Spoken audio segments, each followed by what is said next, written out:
sitting here now. I thought somebody was upstairs. You can You can see. Nobody's sitting. just sit there. We're good, Moshe. We're good to go. You know what? A lot of times, Shlomo comes in by Amdacha. Just once in a while, it's like a smiley, kiss emoji. And I feel like that's a good enough reason to be here and record, right? Ideally, I'm supposed to be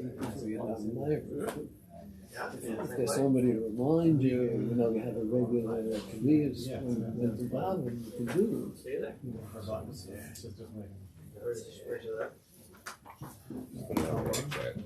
Which chat? You gotta go to the group. You know what? You know what I want to do? What group? We'll just do it again. This 8K.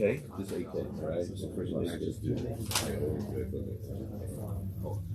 It's still only taking it all.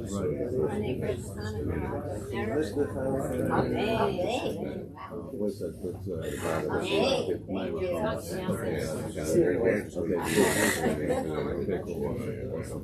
So, yeah, and then I had a weird thing.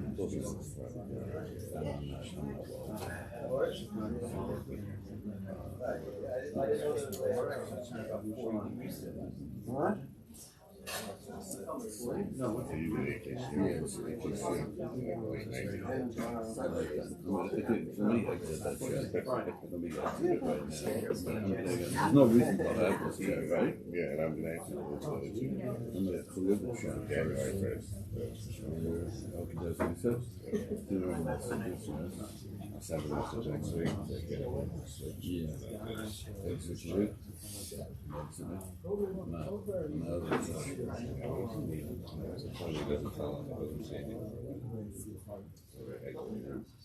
It doesn't?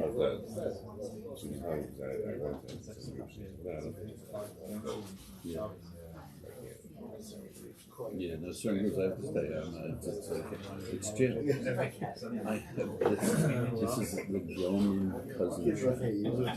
Let me just explain to you. It's 4 generations of Gelman. It's not like one generation. And then every once in a while, someone turns in from the but you could see how they're descending, and it's unbelievable. The messages are constant. It's non-stop cousin chat.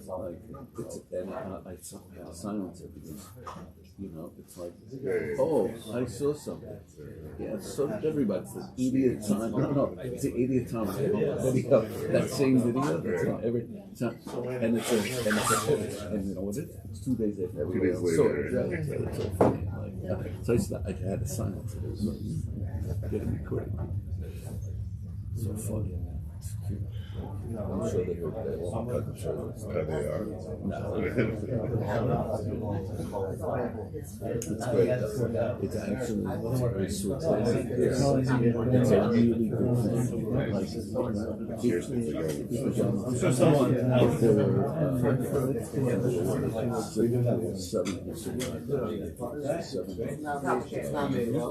So it's everyone from down. Yeah, it's beautiful. We have a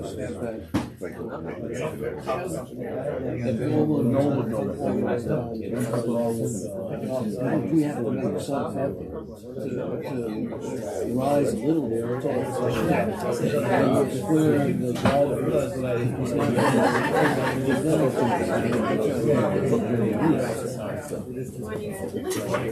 Sorry. That's great.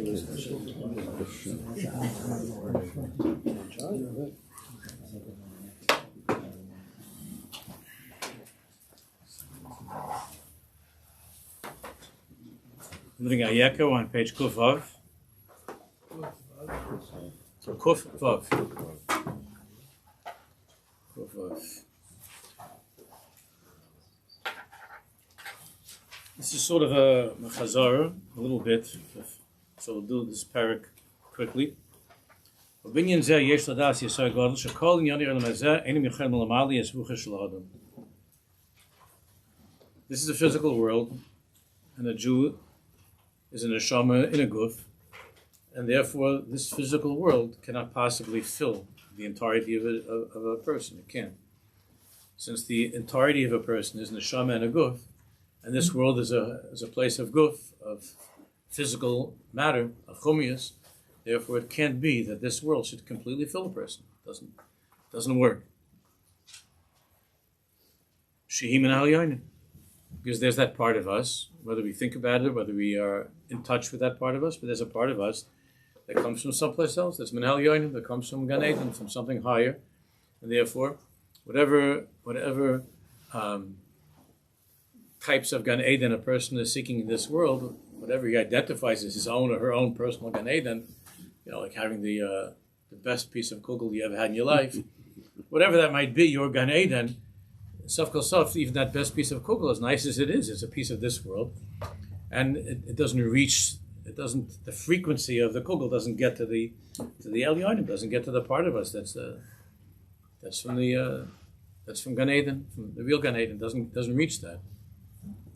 And that, of course, in Tessi brings what we've been talking about, the Chazal that we've been talking about, that pasuk in Kelis, we've been over the past few weeks. We got Hanefesh lo temalei. The mashal that Chazal bring of a princess that marries a guy from the city, and the guy's a good guy, and he brings all kinds of stuff, but nefesh lo temalei. She's a princess, she comes from the palace. Therefore, whatever her husband, this good guy, but he's a guy from he's from the Lower East Side. He's not from, and I mean that as a compliment. I love the Lower East Side, and I mean that as a compliment. What I'm saying is, he comes from a place that's a pshitas. That's a pashita place. And she comes from, she's from the 5 towns. So now I couldn't be saying something to insult anybody. That's where we are right now. So here's a 5 towns girl, and she married a Lower East Side guy, and he's betachlis apshitis vatamimus, the guy, and she's got all kinds of asagis. Her musag of life is completely different than his. So he's doing his best, he's just a regular guy. He's getting the best stuff he could afford. He's bringing all kinds of things. But his 5 towns girl is not satisfied. She's not happy with all this stuff. It doesn't fill her because it's a different frequency. So the neshama is Minhal Yonim, is the Bas Melech, comes from Gan Eden, from a higher place. And whatever the guf, which is the city dweller, whatever the guf tries to bring to the neshama is not satisfied. Can't be satisfied with things. It's a different world. It's a different world. We have within us something that comes from a different world. I once mentioned to you that there was a yid, a philosopher who came from big tzaddikim, a very deep thinker. And the way he put it was that Hashem had his Gan Eden, and Adam Chaver in Gan Eden, and things didn't work out. So Hashem had Adam Chaver had to leave Gan Eden. So he said that ever since then, mankind is saying to Hashem, you had your Gan Eden and you kicked us out. Now we're going to have our Gan Eden and we're kicking you out. That's the way he put it. And he said much fancier, but that was what he said. So everybody's trying to make their Gan Eden and to exclude it. This is our Gan Eden, and Hashem is excluded from the Gan Eden. The problem is that a Jew can't live that way. You can go on and try and make believe that this is Gan Eden, but it's not. This world is not Gan Eden, even though everything in our little frum world they advertise always as Gan Eden. The name of the takeout place is Gan Eden. They have a car service, and the car service in Borough Park is called Gan Eden. We try to name things after Gan Eden. A lot of the food products are called Eden or Gan Eden and so on, but Jews are smart and they could tell when it's not real. This is not Gan Eden, so you could fill yourself up on. You could take that car service all around Borough Park 12 times, and it doesn't. And you know that this couldn't be Gan Eden. So we're not stupid. The neshama is Minhal Yonim. Davka ha'omal on top, the second sentence. Davka ha'omal ha'rishoni ligbar al koiches ha'tayv al ha'midas ha'ros v'lahatzim is or ha'neshama v'torah v'tfila hushu mezakis lodom litom is tam ha'neshama. When does a person taste Gan Eden? A person tastes Gan Eden when he's trying to overcome his anger, or he's overcoming his laziness, and it worked. It worked. He felt like yelling. He felt like screaming, and he held himself back. And he reacted in a nice way, then you have a Tam Gan Eden. When a person didn't feel like going through that, working hard on that piece of learning of Torah, or whatever that was, that Gemara, and he killed himself to get that Gemara, get that Taisvus, so that's it. Then he feels a Tam Gan Eden. When a person was pulled to do something Chalila, to give into a certain taiva, and the person overcame that, and he did the right thing, he didn't fall into that taiva. Then you're talking the language of the neshama. Then you gave the bas melech, you gave the princess something that comes from Gan Eden, a gift from Gan Eden. That's Gan Eden. That's Gan Eden. The only Gan Eden is that which is really, really Gan Eden, which is from that Minhal Yonim, which is the neshama. That's the time. Then you taste the time of the neshama, like we were learning this morning, Chassidus, that when a person's moisa nefesh for something that you believe in, you work hard, you moisa nefesh. You sacrifice for something that you believe in, for something that's holy. So then you have a Tam Gan Eden, and you're able to taste. Because then the neshama is receiving a gift that comes from Gan Eden, from the real Gan Eden. And so Or of ha'oinig shel advekus elokis. That oinig of dvekus elokis, that's the oinig. We were talking about that this morning. Chanukah, that's why Chanukah is the biggest yontif, is Chanukah. Even though it's not Minat Torah, it's not from the Torah, but it's the yontif of Am Yisrael's Mesirus Nefesh. Pesach Hashem took us out, even though it's a Chad Ches Nereich, but Chanukah was Rabbi Biad Matim Terem Biad Terem Shem Zat Tzadikim. It was a yontif of Mesirus Nefesh, and that time that we have of Chanukah is a Gan Eden, a time of Gan Eden it was a time when the guf was very, very strong. Chanukah took place when the majority of the Jews were going over to the world of Greece, that whole world which idolizes the body, which worships the guf.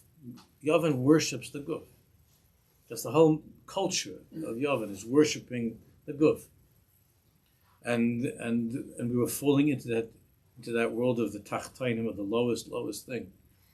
And Chanukah was that nitzachin of the Orah Neshama over the choshech of the guf.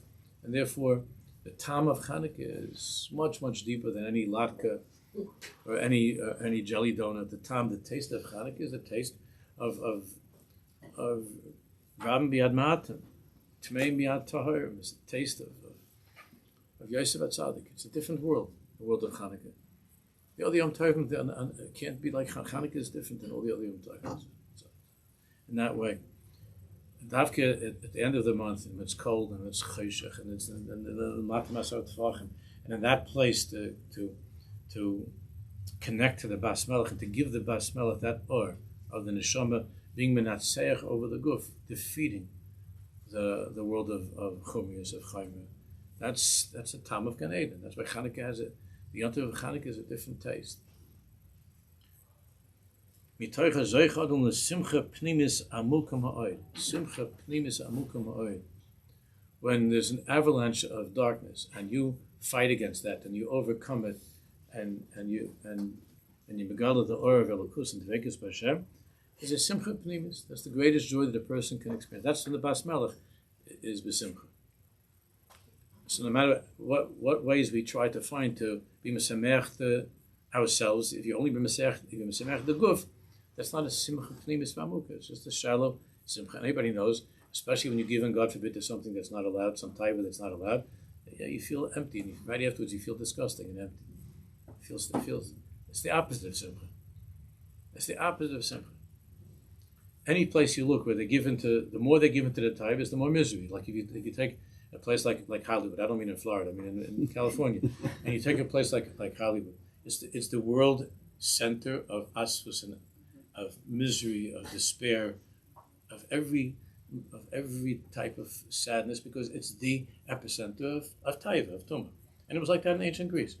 Wherever you wherever you see that place is given over to this world and is ignoring the Bas Melech, is ignoring that part of us that's higher, even in someone who's not Jewish, there's something which is higher. It's not a nefesh elokis, but it's something higher.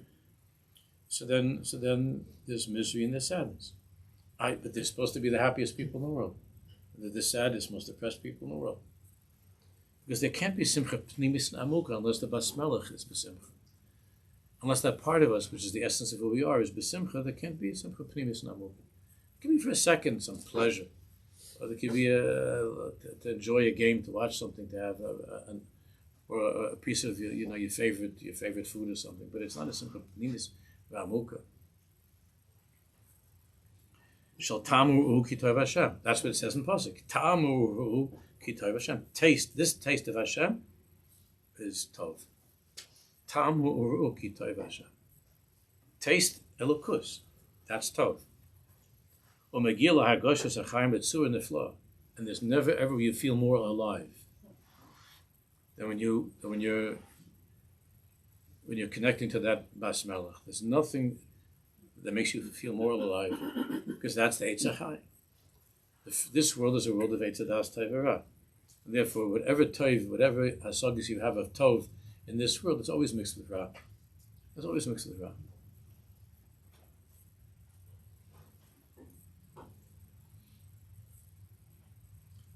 So this could be the best restaurant, and it's the best food. And there's always a taruvus. It's always the Eitz HaDas Tov Ra that comes with everything in this world comes with a certain price tag, and it's mixed with that sadness, whatever that sadness is, whether it means that the bill that you're paying in the restaurant was too much, or if you ever sit in a restaurant, you look around, I'm not talking about you, but you see that it looks like a significant majority of the tzibur are overweight, like the restaurant goers. So they're suffering from health issues, from spending too much time in the restaurants.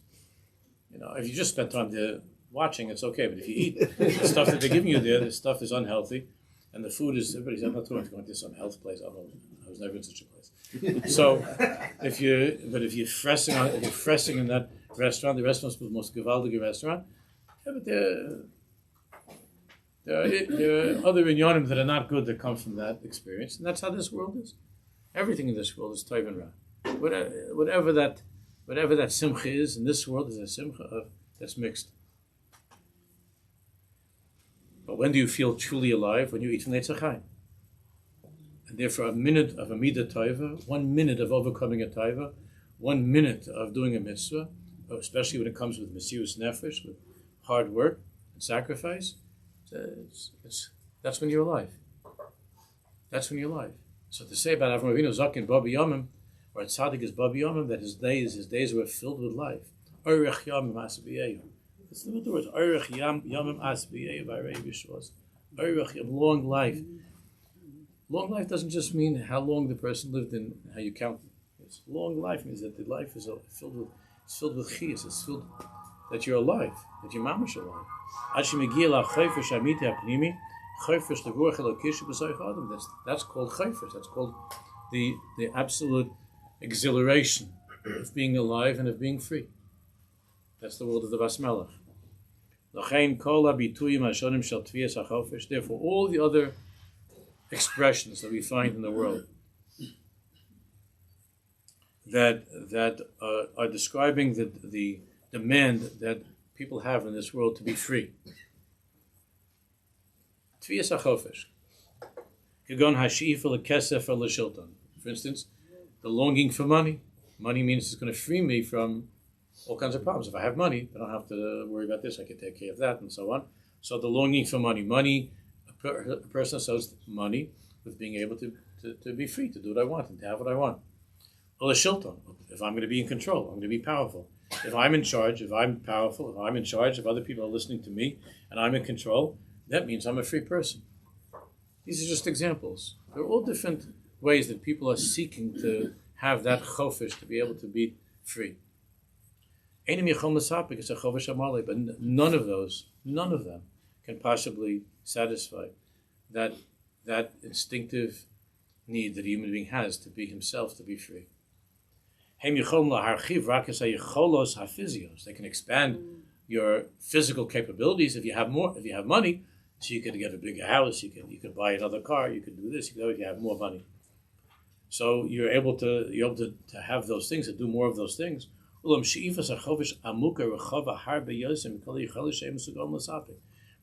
the longing that man has for atzmius, for the essence, for chayfish, for true freedom, is much more than any of those things. You can't buy that. Even the Beatles understood that money can't buy you love, right? That's an old song. I mean, even a simple boss of Adam can understand that money can't buy you those things that are. I'm not even talking about the ruchnius, but the things that are more important in life. Of course, it can't buy you. And even though a person knows that b'seichel, but still everybody falls into it. Even if a person had all the money in the world, he was the strongest, most powerful person in the world. He still that would not make him into somebody who was free. What chayfish means. Now, since everybody thinks that they could get more in this world, they could get more physical pleasure and accomplish more in this world, more kesef, like with money and shlita, control. They always think, I have $100, I'm not so happy, but if I have $200, then I'll be happy. And this is how the world goes on. Page 1, Kuv Zayin. But the truth is that even when he gets the second $100, because Yesh lo money wants him a sign, so he wants $200. Now he gets the second $100, or he gets the second house, or he gets the second whatever it is that he wants, that experience that he wanted. So he's just working hard to get the third, and the fourth, and the fifth. This could be compared to a person who's climbing a mountain. And he's in the middle of the derech, of the way up the mountain. When he looks up,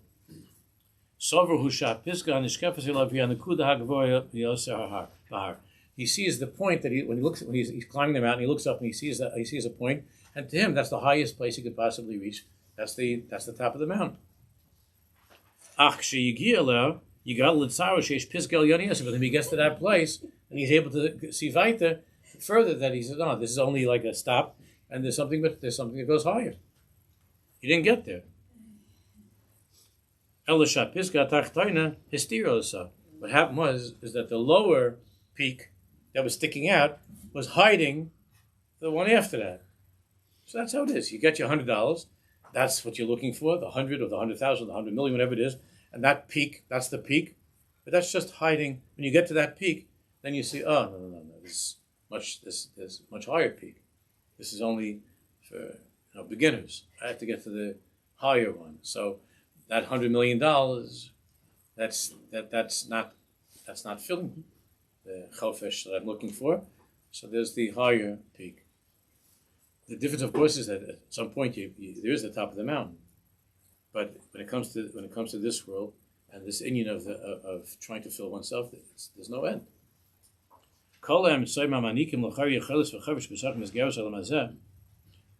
All the means that a person has to try to get this feeling of chofesh within the framework of this world, they just hide. They're really hiding. It's just avoiding and not paying attention to that bas melech that's inside of you. There's that part of you that can never ever be satisfied with the next $1 million. It can never be satisfied with that. Is that part of you where the part of you that is desperately longing for chofesh is being covered by all of the peaks that you're trying to reach in getting stuff in this world and accomplishing things in this world. And it doesn't have to be something as pressed as money or taivas. It could be something like, academic accomplishments or success in a career, something which is more sophisticated, more refined. It's It's not dafka money. If a person that's not interested so much in money, he's a more refined person. That's not his thing. But there's something else in his life that he made his goal, and it's still part of this world. It's still part of this world. So something which is more chashuv, but it's still, as long as it's min hatachtainim, it doesn't reach the elyonim. It doesn't satisfy the elyonim. That's part of you. Again, with somebody who's not Jewish, it's much easier to satisfy or to make believe or to feel that there's a certain sense of satisfaction. This person won the gold medal, and she's been working towards that gold medal since he's 9 years old or something, and got the gold medal. There could be ka'ain, something, for that person of a simcha pnimis, because the pnimis of that person doesn't have a nefesh elokis. It's something else. I'm not going into that now, but it's not a nefesh elokis. It's not a bas melech. It's something chashuv, but it's not a bas melech. But a Jew has a bas melech, so the gold medal in the Olympics is not going to work. Even though you worked for it, you were working for this and training for this for your whole life, and now you're standing up there and and you're all proud, and they put the gold medal on your neck, and you won the gold medal. But for a yid, it's it's just not it. It can't be it. Because what's it is gnuzim ba'omek nefesh adam. The real it is something which is hidden within the person. That's the pach shemen, that's munach b'chais mashakon, that's the little jar of oil that's sealed with the seal of the Kohen Gadol. That's it. And until you find that, so all the other stuff that you're getting is not it. And therefore, you can't have that simcha amitis, simcha amuk or pnimis. And not only that, but you become very, very distracted by the imposters, by the substitutes. You become very distracted because you don't see. You start getting lost in that distraction, and you don't think about. You just think that if I get to the next peak of this world, and as I get the higher position in my company, then I'm going to be, and that's how it goes on and on. The taivim is miluim v'hifa also. And not only are you not happy, you could find yourself more miserable. Because the Bas Melech is tovaz. The Bas Melech is crying. The Bas Melech inside of us is crying for what really is what she wants. That's what the Bas Melech is crying for. And you keep on giving her more sophisticated stuff and better stuff, but it's all from the Tachtonim. That's not what's going to make her happy.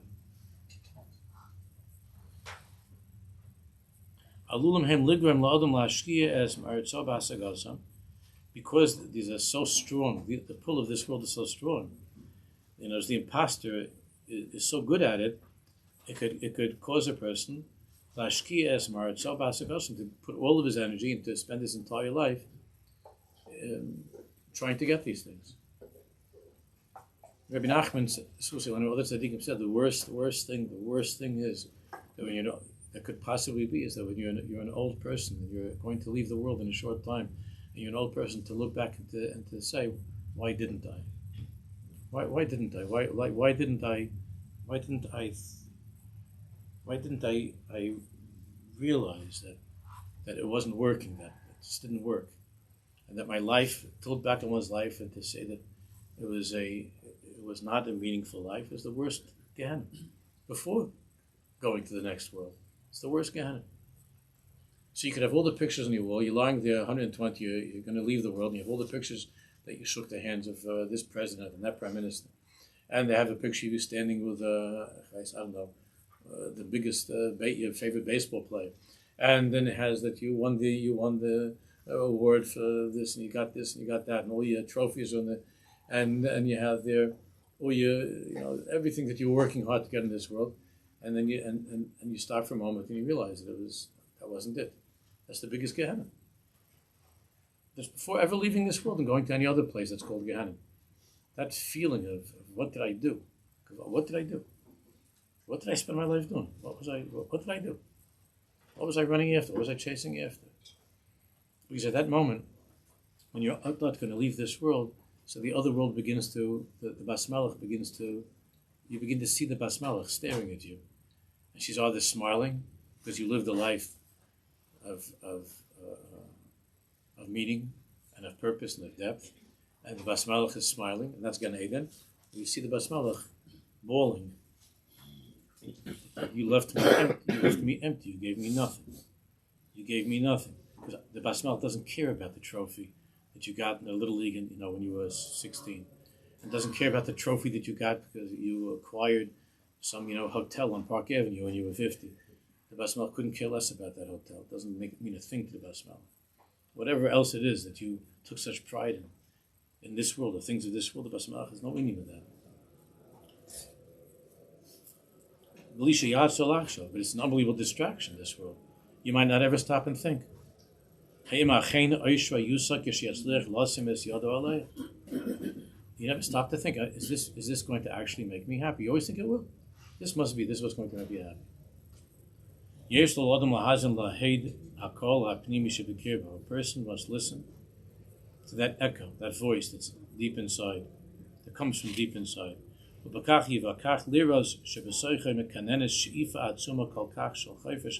he'll be able to hear then that this is a powerful, powerful longing for true chofesh.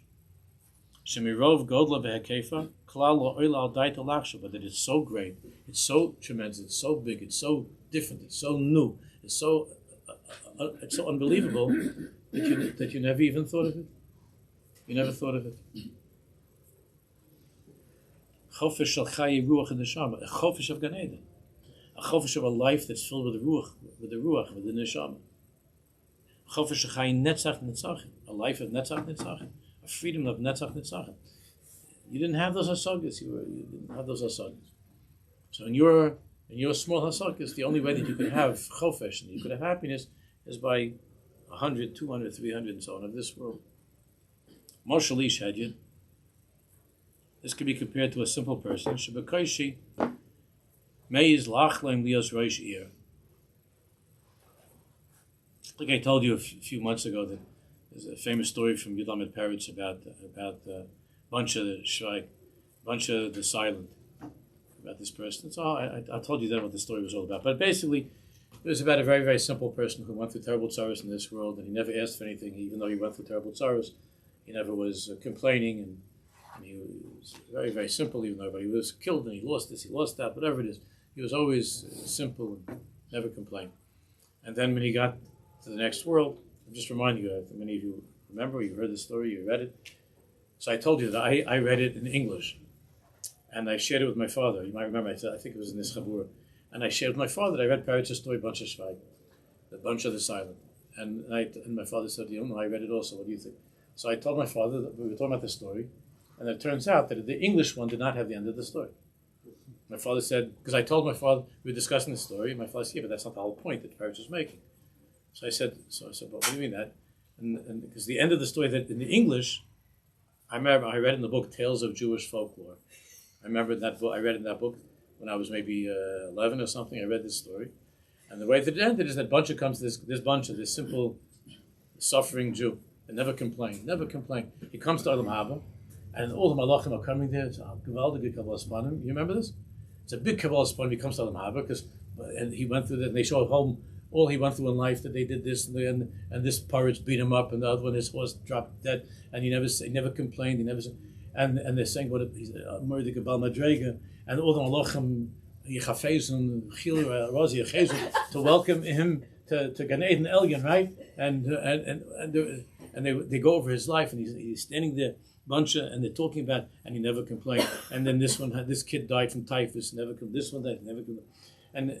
And all the malachim, they never saw such a yid, and they're welcoming him to come to Olam Haba, and there's a whole Olam Haba waiting for him, and everything, the palace and Olam Haba is shining, all this, and then the Borei Olam himself calls down, and he says, Buncha, my Buncha, what do you want, Buncha? What could I give you? You remember what he said? A hot buttered roll. So that was the English. That was the end of the story in English. So the way I read it as a kid, I said to my father, I was very touching, very sweet, that he was so humble that he had no hasaga of who he was, that how much he accomplished in his life by being simple and not complaining. He had no hasaga, and now he's getting Olam Haba, and even in Olam Haba, he's so humble that give me all I want in Olam Haba is a hot butter. He never had that in this world. That was a hot roll with butter. So that's how the English ended. That was the end of the story. My father said that is not the last sentence of the story. The Yiddish story that he read, my father said the Yiddish, in the story the parrots wrote, because parrots wanted to make a point, a terrible point. And the last thing is that after a bunch of said a hot roll of butter, that the voice of Satan, of the evil one, the laughter of Satan came from the depths of hell. That he was laughing, Satan was laughing. That's the true ending of the story. Now, what does the true ending mean? The true ending of the story was that Bunch is not a tzaddik. What is he? He's a shaita. His thumb is a shaita. So now his biggest hasaga is what? Because when he was in this world, he once had a cold roll without butter, and now what? He could have a hot roll with butter. That was his hasaga. He's a magushim the kid. So he never complained? Not because he never had any hasaga, because he's an idiot. He's a shaita. It's not because he's some kind of... So Parash's point is that all of us in Golis and everything, we're all a bunch of idiots, and the front people are all the whole musag of Olam Haba. And he was making fun of Golis and of Jews and our way of thinking and from people. He was poking fun at our hasagas. It's not because he was saying that we're not tzaddikim because we tolerate Golis and that we let the guy beat us up and we go through all this. We're not tzaddikim. We're not oivdah. We're not oivdim. He said he says a bunch of, and we're not overcoming. We're not overcoming things in this world. We're just a bunch of losers. That was what Parash's point was. It's a terrible story. So the laughter of the Satan. So it doesn't make a difference. The end of this, it could be the same story. If Buncha didn't want a hot roll of butter, it could be that he wanted to own downtown Manhattan. It's the same joke. It's the same irony.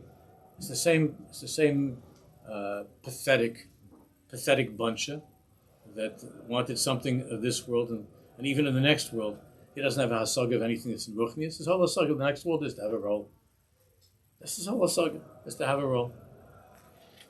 Like I told you, when I was growing up, the biggest hasaga that we could have had in the neighborhood was to have fiberglass backboards. A basketball court with shiny floor, unlimited time on the court. Because whenever we had those places, you had to get off like in 30 seconds. Whatever. So to have a shiny gym with a fiberglass backboard, like a buzzer, and you're hitting the shot at the buzzer, there couldn't be anything beyond that. That's the best thing that could possibly be in the world, is that.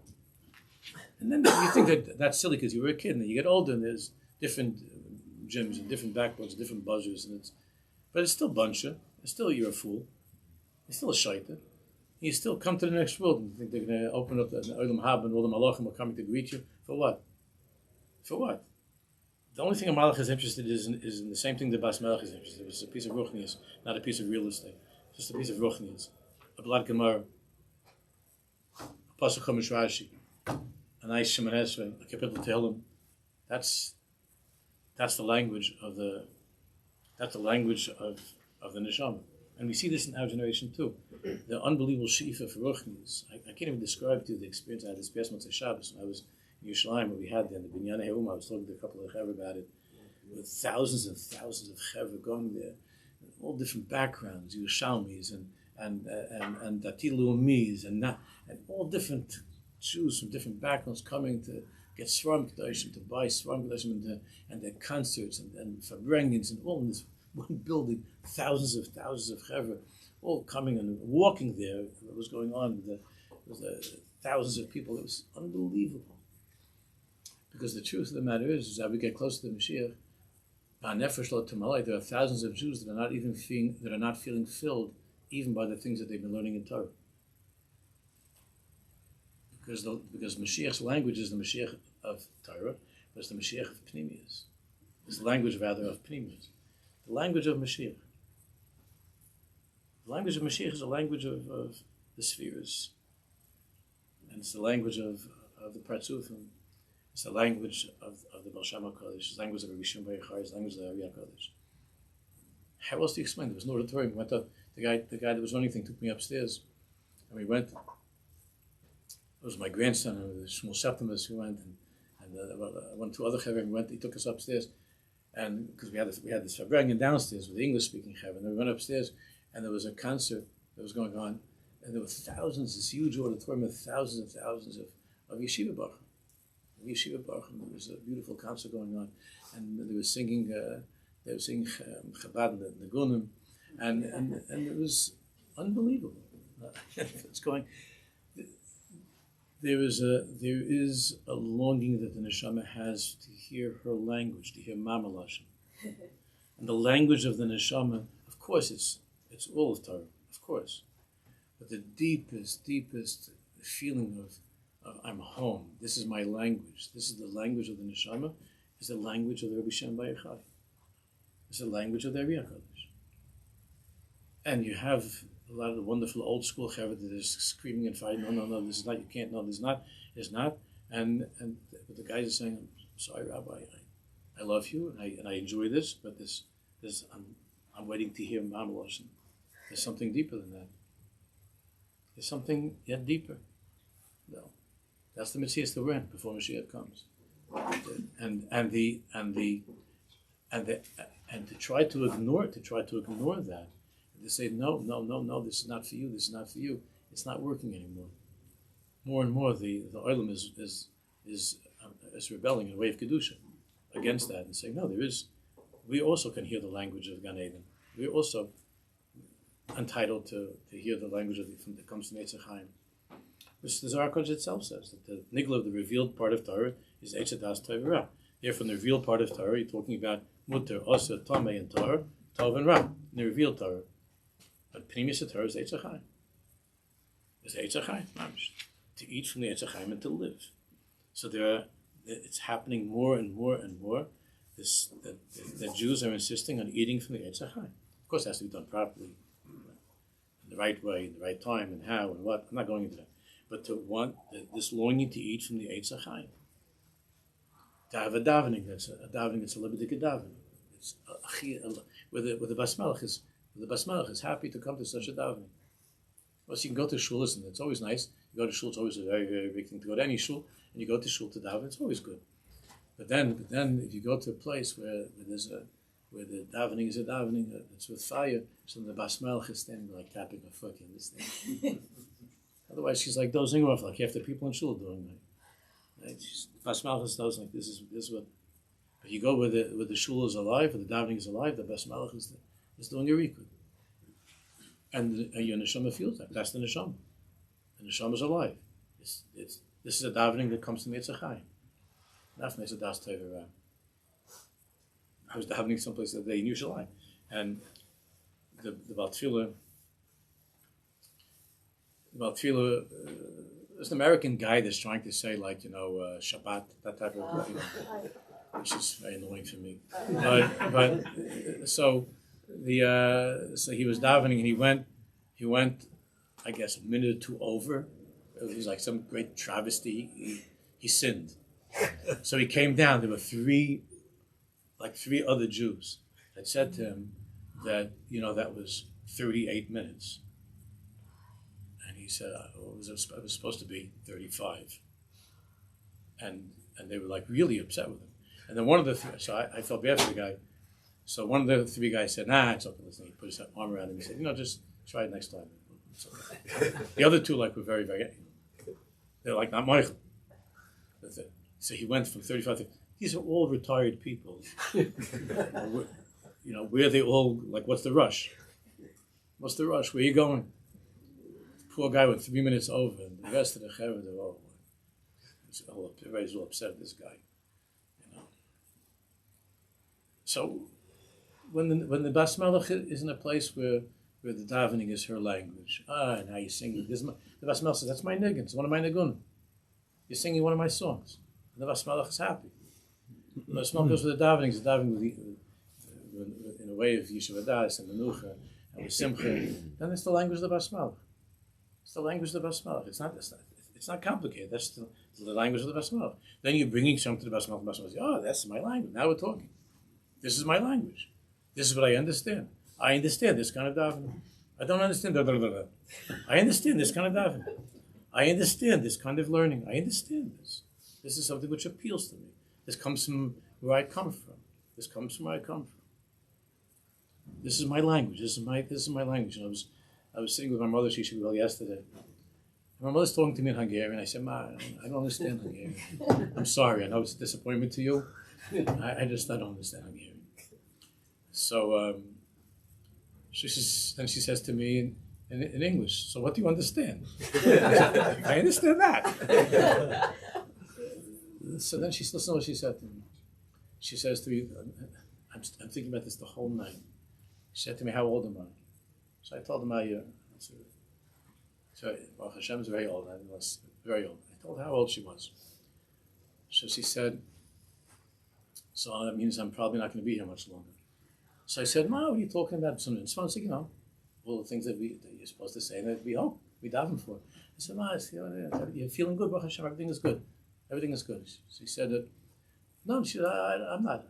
I'm not afraid, but am I going to see my parents? Am I going to see my parents? So I said, at 120, of course you're going to see your parents. She said, it's been so long. I'm going to see my parents. I said, yeah, you're going to see your parents. So then she said, and this is what she said to me. She said, can I talk to them in Hungarian?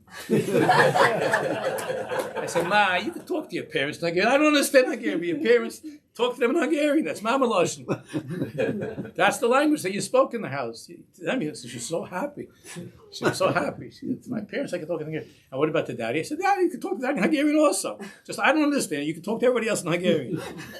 I don't know what's going to be in Shemaim over there with Hungarians. I'm not sure. But I told her, whatever I told her. But over there, it's all Hungarian, everything. The science, especially modural. Everything is modural. Everything is modural. She forgot that that's what they used to talk about when they didn't want you to hear what they were saying. Yeah. My sister understood Hungarian. She's older than me, so she understands Hungarian. But by the time it got to me, they were trying to talk much more English. So I understand some of it when I was younger. But it's the language, so my mother is not so strong anymore. So of course she's back in her Mama Lashon. It's just, that's her language.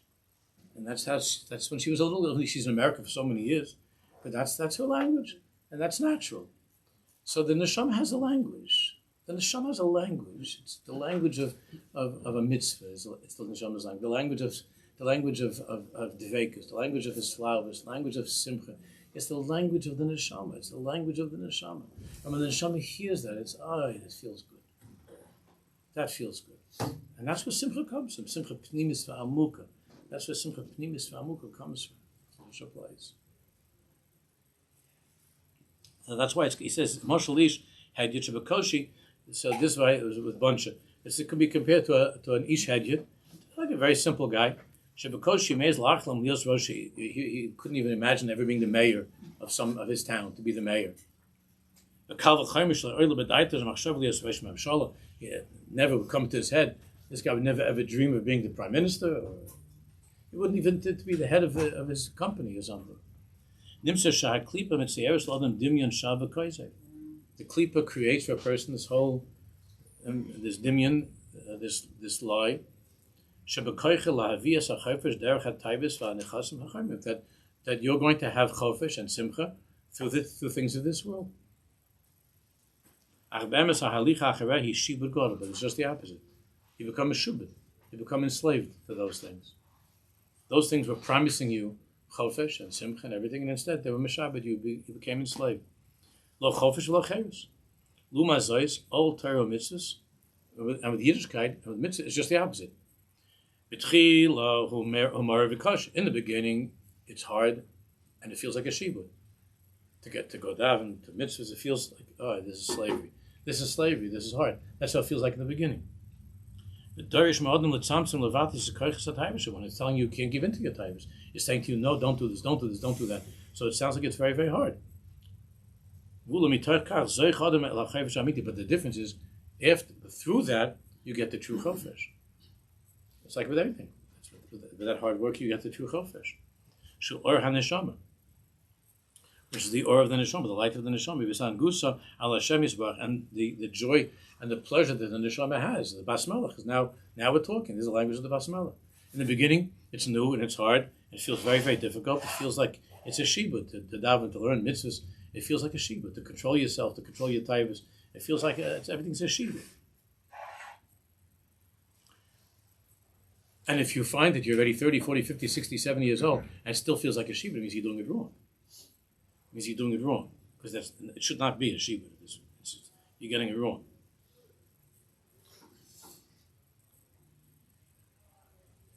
If you got some new barbecue for the summer and you're spending 7 hours and you're building it and the thing's not going on, it means something's wrong. It's not. It should work. It means something's wrong. So you might say, no, it's defective. The neshama is not defective. The barbecue might be. Most likely it's not, and you did it wrong. But with the neshama, you don't have a defective neshama. You're a Jew.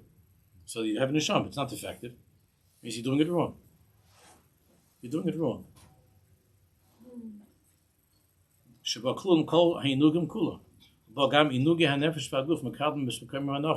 not only that, but the neshama is not telling you that you can't enjoy a good barbecue. The neshama has nothing against a good barbecue. Just make good brachas and serve Hashem. The neshama is not saying that you can't enjoy the world. That's also that whole mahalach is a very dangerous mahalach. It doesn't say that you can't have anything in this world. It doesn't say that you can't have the piece of kugel. It just says in the right way. In the right way. B'tzura mu'uzenes u'briya, in a way that's balanced and that's healthy. In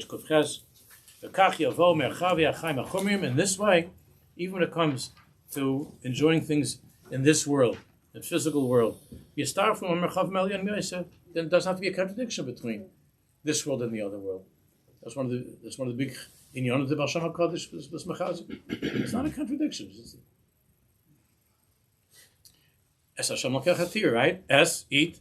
But Hashem l'kechatira, but be a God-fearing person. Es Hashem l'kechatira. To eat, but to remember, there's a Bari Olam who gave you the food. It's not a contradiction. You don't have to renounce this world. There's still people that are giving over that whole thing of renouncing this world. And the kids are not going for it. They're not hearing it. I mean, there are few in every group, but mostly they're not hearing it.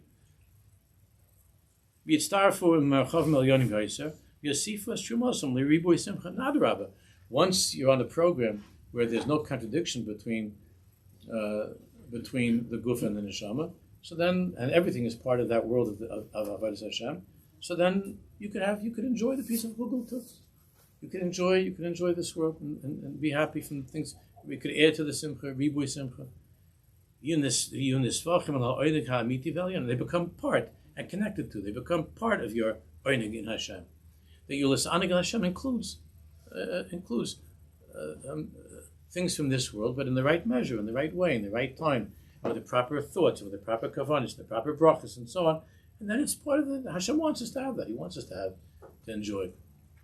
Shu simcha sa'adim ve'yoso dharma l'lakav. Harlich b'dracha, by going Hashem's ways. Mar b'toiv ba'olam, to bring more toiv into the world. Umolei noyim v'ahava, gedoylo gvur tiferes, to fill the world with more beauty and with more elokus. That's why you see, for instance, there's a famous thing when it comes to Chanukah. So by Chanukah is very, very different. I'm going to have time to right now, but Chanukah, that the Ikar Atzolah of Chanukah was Atzolah on Neshama, was Atzolah on Nefesh. That's why the Levush explains that on Purim, we celebrate Purim with Sudas and with East Mataris Levyonim and the Mishlach Manis Yisrael, because by Purim, they wanted to physically destroy us, right? Haman wanted to wipe us out physically, to kill us. So therefore, how do we celebrate Purim? With physical food and so on. And Shalach Manis, that's what we celebrate Purim with Sudas and everything. Mashiach when it comes to Chanukah. Chanukah was the Greeks were not saying to kill us. That wasn't. I mean, there was some killing because we went against some of their laws, but it wasn't. They were not trying to commit genocide. I hate to use that word nowadays because it's misused. But they weren't trying to wipe us out. So therefore we don't celebrate. We celebrate Chanukah with lighting a candle, with candles, with ruchnis, with davening, with ruchnis, not with. However, he said, what we know is brought down in the poskim is that if you're having a Suda on Chanukah, and you already have, and you sing Shiras and Tishbachos, and you have Torah at the Suda, it then upgrades that Suda into a Suda's mitzvah. It's an interesting thing. It upgrades. Because what it's saying is that there's no machlokes, there's no steer between the neshama and the guf. There's no steer.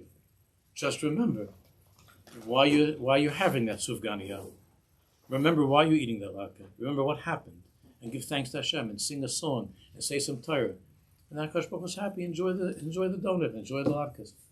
Just remember what it is and who you are, and everything in your life becomes completely upgraded. Your whole life becomes a Sudas mitzvah.